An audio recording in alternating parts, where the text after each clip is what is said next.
ಎಲ್ಲರಿಗೂ ನಮಸ್ಕಾರ. ಈ ಒಂದು ವಿಡಿಯೋದಲ್ಲಿ ಉಳಿವಿ ಜಾತ್ರೆ ನೋಡ್ಕೊಂಬರೋಣ.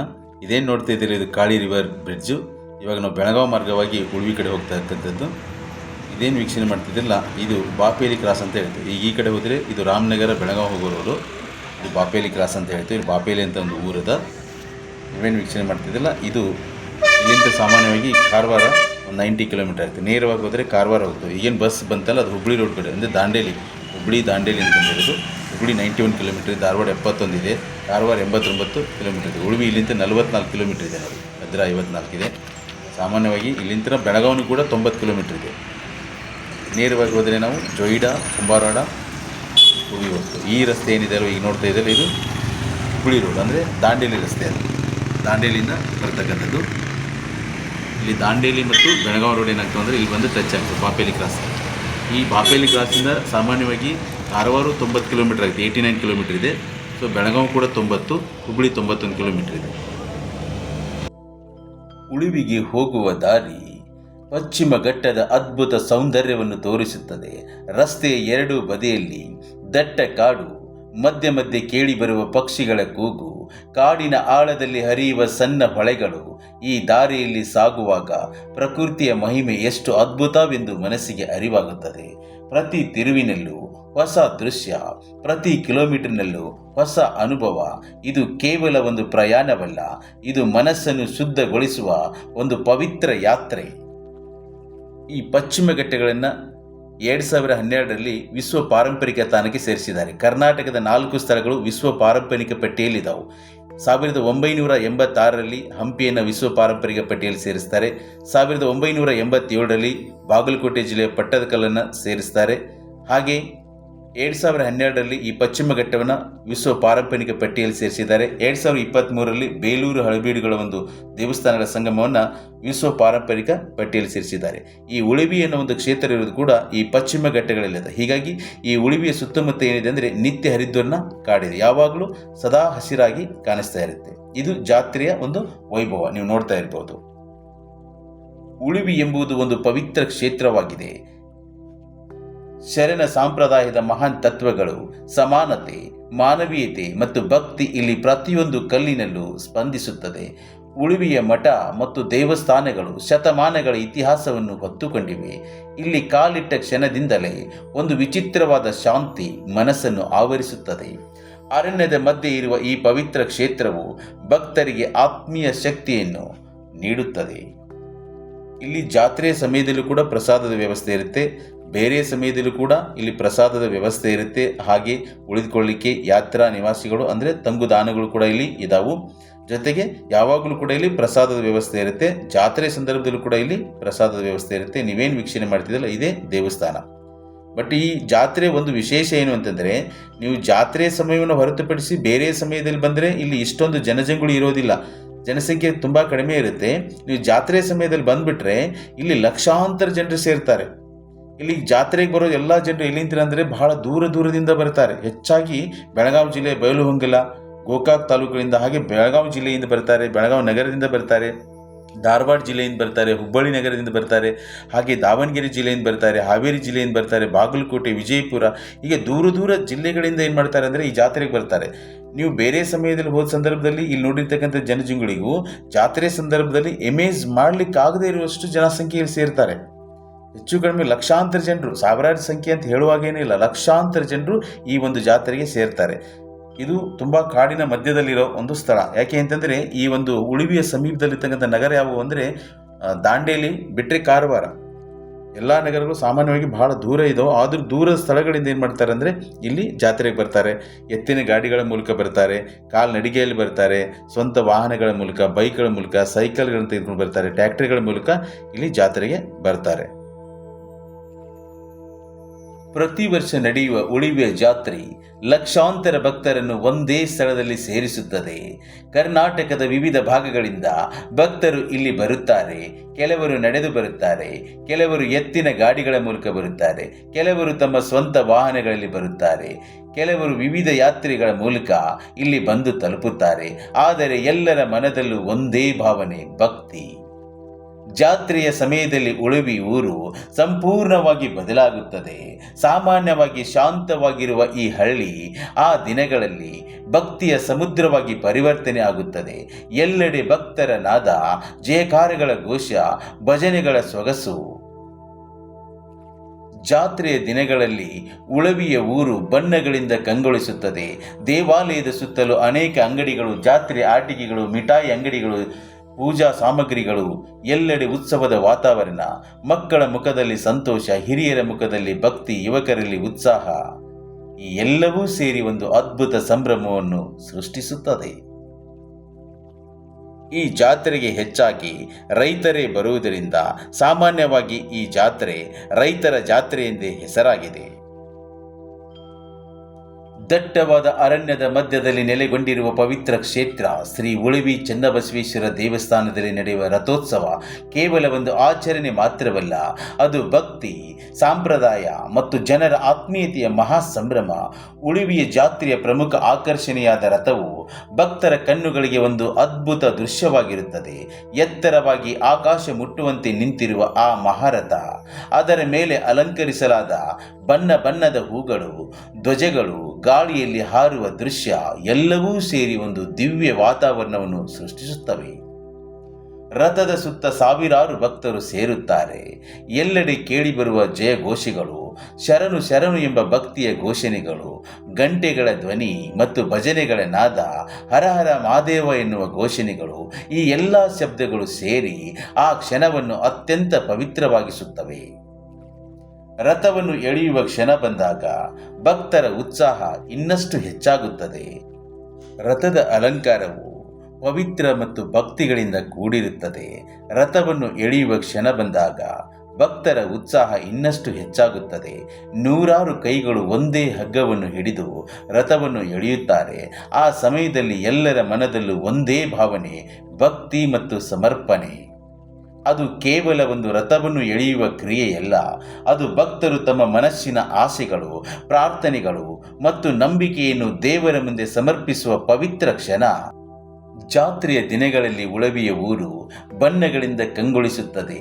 ದೇವಾಲಯದ ಸುತ್ತಲೂ ಅನೇಕ ಅಂಗಡಿಗಳು, ಜಾತ್ರೆಯ ಆಟಿಕೆಗಳು, ಮಿಠಾಯಿ ಅಂಗಡಿಗಳು, ಪೂಜಾ ಸಾಮಗ್ರಿಗಳು, ಎಲ್ಲೆಡೆ ಉತ್ಸವ ವಾತಾವರಣ. ಮಕ್ಕಳ ಮುಖದಲ್ಲಿ ಸಂತೋಷ, ಹಿರಿಯರ ಮುಖದಲ್ಲಿ ಭಕ್ತಿ, ಯುವಕರ ಉತ್ಸಾಹ, ಎಲ್ಲವೂ ಸೇರಿ ಒಂದು ಅದ್ಭುತ ಸಂಭ್ರಮವನ್ನು ಸೃಷ್ಟಿಸುತ್ತವೆ.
ರಥವು ನಿಧಾನವಾಗಿ ಮುಂದೆ ಸಾಗುವಾಗ ಸುತ್ತಲಿನ ಜನರ ಮುಖದಲ್ಲಿ ಕಾಣಿಸುವ ಸಂತೋಷ, ಕಣ್ಣಲ್ಲಿ ಕಾಣಿಸುವ ಭಕ್ತಿ, ಮನಸ್ಸಿನಲ್ಲಿ ಮೂಡುವ ಆಧ್ಯಾತ್ಮಿಕ ಆನಂದ, ಇವು ಎಲ್ಲವೂ ಸೇರಿ ಆ ಕ್ಷಣವನ್ನು ಜೀವನದಲ್ಲಿ ಮರೆಯಲಾಗದ ಅನುಭವವನ್ನಾಗಿ ಮಾಡುತ್ತವೆ. ಆ ಸಮಯದಲ್ಲಿ ಉಳುವಿಯ ಊರು ಸಂಪೂರ್ಣವಾಗಿ ಭಕ್ತಿಯ ಸಾಗರವಾಗುತ್ತದೆ. ಜನರ ಕೂಗಾಟ, ಜಯಕಾರ, ನಾದಸ್ವರ, ಸಂಗೀತ ಎಲ್ಲವೂ ಸೇರಿ ಒಂದು ಮಹೋತ್ಸವ ದೃಶ್ಯವನ್ನು ಮೂಡಿಸುತ್ತವೆ. ಇದೇ ಉಳುವಿಯ ರಥೋತ್ಸವದ ಮಹಿಮೆ. ಅದು ಕೇವಲ ಒಂದು ಉತ್ಸವವಲ್ಲ, ಅದು ಜನರ ಭಕ್ತಿ, ಸಂಸ್ಕೃತಿ ಮತ್ತು ನಂಬಿಕೆಯ ಜೀವಂತ ಸಂಕೇತ. ಉಳುವಿಗೆ ಬರುವ ಪ್ರತಿಯೊಬ್ಬ ಭಕ್ತನ ಮನಸ್ಸಿನಲ್ಲಿ ಈ ರಥೋತ್ಸವದ ದೃಶ್ಯ ಸದಾಕಾಲ ಉಳಿಯುತ್ತದೆ. ವರ್ಷ ಪೂರ್ತಿ ಶಾಂತವಾಗಿರುವ ಉಳುವಿ ಜಾತ್ರೆಯ ಸಮಯದಲ್ಲಿ ಭಕ್ತರಿಂದ ಜನಜಂಗುಳಿಯಾಗಿ ತುಂಬಿ ತುಳುಕುತ್ತದೆ. ದೂರಿನ ಊರುಗಳಿಂದ ಲಕ್ಷಾಂತರ ಜನರು ಇಲ್ಲಿ ಸೇರುತ್ತಾರೆ. ಕೆಲವರು ಕುಟುಂಬದೊಂದಿಗೆ ಬರುತ್ತಾರೆ, ಕೆಲವರು ಸ್ನೇಹಿತರೊಂದಿಗೆ ಬರುತ್ತಾರೆ, ಇನ್ನೂ ಕೆಲವರು ದಿನಗಳ ಕಾಲ ನಡೆದು ಈ ಪವಿತ್ರ ಕ್ಷೇತ್ರವನ್ನು ತಲುಪುತ್ತಾರೆ. ಜಾತ್ರೆಯ ದಿನಗಳಲ್ಲಿ ಉಳುವಿಯ ವಾತಾವರಣ ಸಂಪೂರ್ಣವಾಗಿ ಬದಲಾಗುತ್ತದೆ. ಎಲ್ಲೆಡೆ ಜನರ ಸಂಭ್ರಮ, ಭಕ್ತಿಯ ಘೋಷಣೆಗಳು ಮತ್ತು ಸಂತೋಷದ ನಗುಗಳು ಕಾಣಿಸುತ್ತವೆ. ದೇವಾಲಯದ ಸುತ್ತಲೂ ಸಾವಿರಾರು ಭಕ್ತರು ಸೇರಿ ಭಜನೆಗಳನ್ನು ಹಾಡುತ್ತಾ, ಜಯಕಾರಗಳನ್ನು ಕೂಗುತ್ತಾ ಒಂದು ಪವಿತ್ರ ವಾತಾವರಣವನ್ನು ನಿರ್ಮಿಸುತ್ತಾರೆ. ಆ ಸಮಯದಲ್ಲಿ ಜನರ ಮನಸ್ಸಿನಲ್ಲಿ ಕಾಣಿಸುವ ಭಕ್ತಿ ತುಂಬ ವಿಶಿಷ್ಟವಾಗಿರುತ್ತದೆ. ದೊಡ್ಡವರು ಸಣ್ಣವರು ಎಂಬ ಭೇದ ಭಾವವಿಲ್ಲದೆ ಎಲ್ಲರೂ ಒಂದೇ ಮನಸ್ಸಿನಿಂದ ದೇವರ ದರ್ಶನಕ್ಕಾಗಿ ಕಾಯುತ್ತಾರೆ. ಇದು ಶರಣರ ಸಂದೇಶವಾದ ಸಮಾನತೆ ಮತ್ತು ಮಾನವೀಯತೆಯನ್ನು ನೆನಪಿಸುವ ಕ್ಷಣ. ಜಾತ್ರೆಯ ದಿನಗಳಲ್ಲಿ ಊರಿನ ಪ್ರತಿಯೊಂದು ದಾರಿಯಲ್ಲೂ ಭಕ್ತರ ಹರಿವು ಕಾಣಿಸುತ್ತದೆ. ಕೆಲವರು ಭಜನೆ ಹಾಡುತ್ತಾ ಸಾಗುತ್ತಾರೆ, ಕೆಲವರು ಪ್ರಾರ್ಥನೆ ಮಾಡುತ್ತಾ ದೇವಸ್ಥಾನದ ಕಡೆಗೆ ನಡೆಯುತ್ತಾರೆ, ಮತ್ತೊಬ್ಬರು ತಮ್ಮ ಮನದ ಆಶೆಗಳೊಂದಿಗೆ ದೇವರ ಮುಂದೆ ನಿಂತಿರುತ್ತಾರೆ. ಈ ಎಲ್ಲ ಭಕ್ತರ ಮುಖದಲ್ಲಿ ಕಾಣಿಸುವ ನಂಬಿಕೆ ಮತ್ತು ಶಾಂತಿ ತುಂಬ ಅದ್ಭುತವಾಗಿರುತ್ತದೆ. ಅವರ ಕಣ್ಣಲ್ಲಿ ದೇವರ ಮೇಲಿನ ಅಪಾರ ಭಕ್ತಿ ಕಾಣಿಸುತ್ತದೆ. ಜೀವನದ ಕಷ್ಟಗಳು, ಸಂಕಷ್ಟಗಳು ಎಲ್ಲವನ್ನೂ ಮರೆಯಿಸಿಕೊಂಡು ಅವರು ಇಲ್ಲಿ ದೇವರ ಆಶೀರ್ವಾದ ಪಡೆಯಲು ಬರುತ್ತಾರೆ. ಜಾತ್ರೆಯ ವಾತಾವರಣದಲ್ಲಿ ಒಂದು ವಿಚಿತ್ರವಾದ ಆಧ್ಯಾತ್ಮಿಕ ಶಕ್ತಿ ಇದೆ. ದೇವಾಲಯದ ಗಂಟೆಗಳ ಧ್ವನಿ, ಭಜನೆಗಳ ಮಧುರ ನಾದ ಮತ್ತು ಭಕ್ತರ ಜಯಕಾರ ಇವೆಲ್ಲವೂ ಸೇರಿ ಮನಸ್ಸಿಗೆ ಶಾಂತಿ ನೀಡುವ ಒಂದು ದಿವ್ಯ ವಾತಾವರಣವನ್ನು ಸೃಷ್ಟಿಸುತ್ತವೆ. ಈ ಜಾತ್ರೆ ಜನರನ್ನು ಒಂದಾಗಿಸುವ ಮಹಾ ಸಂಭ್ರಮವೂ ಆಗಿದೆ. ವಿಭಿನ್ನ ಊರುಗಳಿಂದ ಬಂದ ಜನರು ಇಲ್ಲಿ ಒಂದೇ ಕುಟುಂಬದಂತೆ ಸೇರಿ ಸಂತೋಷವನ್ನು ಹಂಚಿಕೊಳ್ಳುತ್ತಾರೆ. ಸ್ನೇಹ, ಸಹಕಾರ ಮತ್ತು ಭಕ್ತಿಯ ಈ ಕ್ಷಣಗಳು ಉಳುವಿಯ ಜಾತ್ರೆಯನ್ನು ಇನ್ನಷ್ಟು ಮಹತ್ವಪೂರ್ಣವಾಗಿಸುತ್ತವೆ.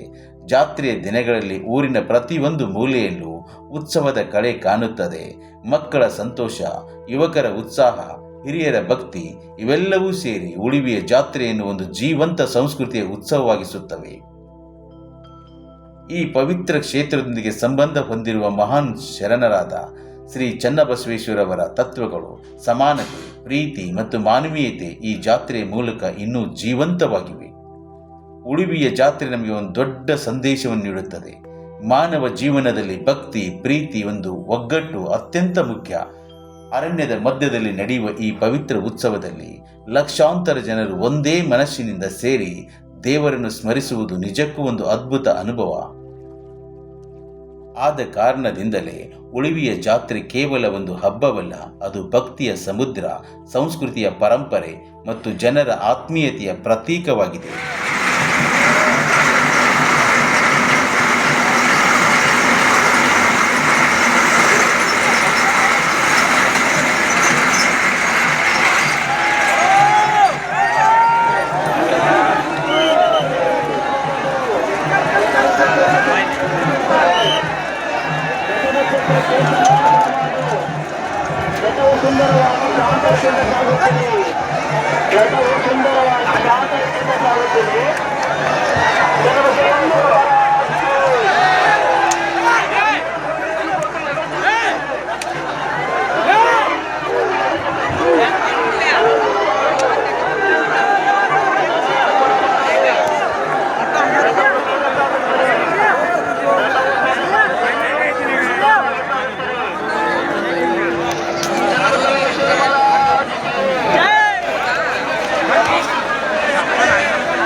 ನೋಡಿ, ಕೆಲವು ರೈತರು ಇಲ್ಲಿ ಧಾನ್ಯಗಳನ್ನು ಆಯ್ತಾ ಇದ್ದಾರೆ.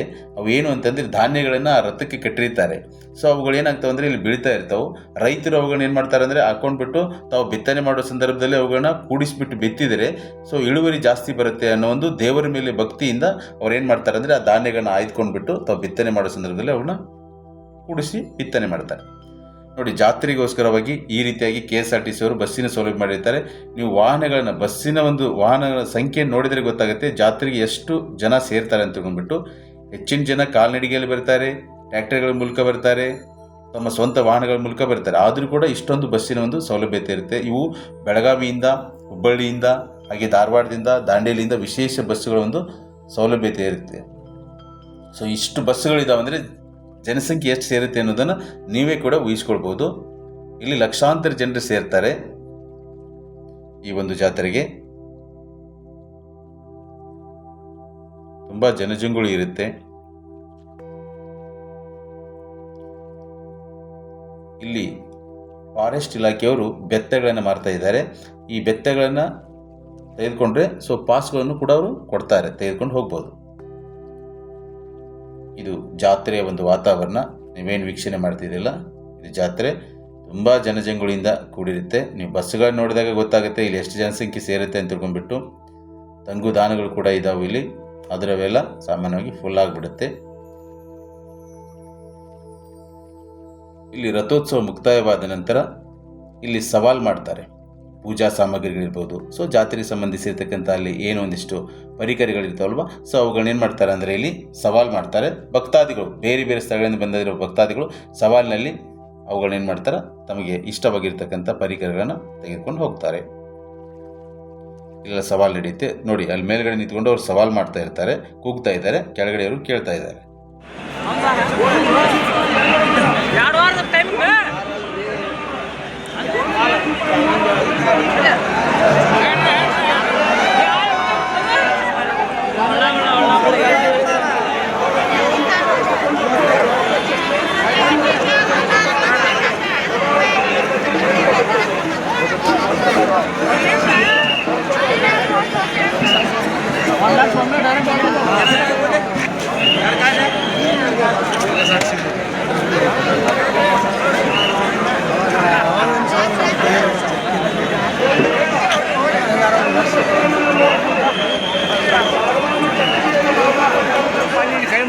ಇಲ್ಲ ಹಂಗಾನೆ ಹೇಳೋದ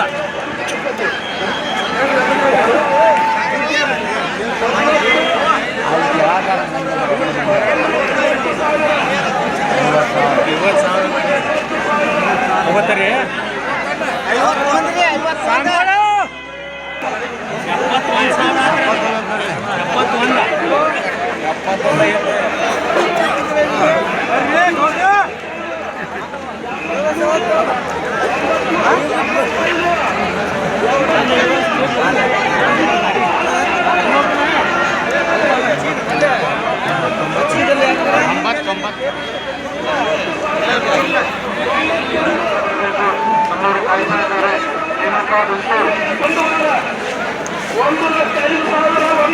ಯಶೋಧ WPC ಮೇಡಮ್ ಎಲ್ಲರೂ ಕೂಡ ಪೊಲೀಸ್ ಠಾಣೆ ಹತ್ರ ಬರಬೇಕು.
ಇದು ಉಳುವಿಯ ಶ್ರೀ ಚನ್ನಬಸವೇಶ್ವರ ದೇವಸ್ಥಾನ. ಈ ದೇವಸ್ಥಾನದ ಬಗ್ಗೆ ಸಂಪೂರ್ಣವಾದ ಮಾಹಿತಿಯನ್ನು ಒಳಗೊಂಡಿರ್ತಕ್ಕಂಥ ಒಂದು ವಿಡಿಯೋನ ಈಗಾಗಲೇ ನಾನು ಅಪ್ಲೋಡ್ ಮಾಡಿದ್ದೀನಿ. ಆ ವಿಡಿಯೋ ನೀವು ನೋಡಬೇಕು ಅಂತಂದರೆ ಡಿಸ್ಕ್ರಿಪ್ಷನ್ ಬಾಕ್ಸಲ್ಲಿ ಲಿಂಕ್ ಇರುತ್ತೆ. ಶ್ರೀ ಉಳುವಿ ಚನ್ನಬಸವೇಶ್ವರರ ಮಾಹಿತಿಯನ್ನು ಗದ್ದುಗೆ ಸ್ಥಳ, ಇದರ ಒಂದು ಸಂಪೂರ್ಣವಾದ ಮಾಹಿತಿಯನ್ನು ನಾನು ಈಗಾಗಲೇ ಶ್ರೀ ಉಳುವಿ ಚನ್ನಬಸವೇಶ್ವರ ದೇವಸ್ಥಾನ ಅನ್ನೋ ಒಂದು ವಿಡಿಯೋದಲ್ಲಿ ನೀಡಿದ್ದೇನೆ. ಅಲ್ಲಿ ನೀವು ಆ ವಿಡಿಯೋವನ್ನು ನೋಡೋದ್ರ ಮೂಲಕ ದೇವಸ್ಥಾನದ ಸಂಪೂರ್ಣವಾದ ಮಾಹಿತಿಯನ್ನು ಪಡಿಬೋದು. ಈ ಒಂದು ವಿಡಿಯೋದಲ್ಲಿ ಈ ಉಳುವಿಯ ಜಾತ್ರೆಯನ್ನು ಸಂಪೂರ್ಣವಾಗಿ ತೆಗೆದುಕೊಳ್ಳಲಾಗಿದೆ. ಈ ವಿಡಿಯೋನ ಇಲ್ಲಿಗೆ ಮುಗಿಸ್ತಾ ಇದ್ದೇನೆ. ಮತ್ತೊಂದು ವಿಡಿಯೋದೊಂದಿಗೆ ಸಿಗೋಣ. ಅಲ್ಲಿವರೆಗೂ ಎಲ್ಲರಿಗೂ ನಮಸ್ಕಾರ.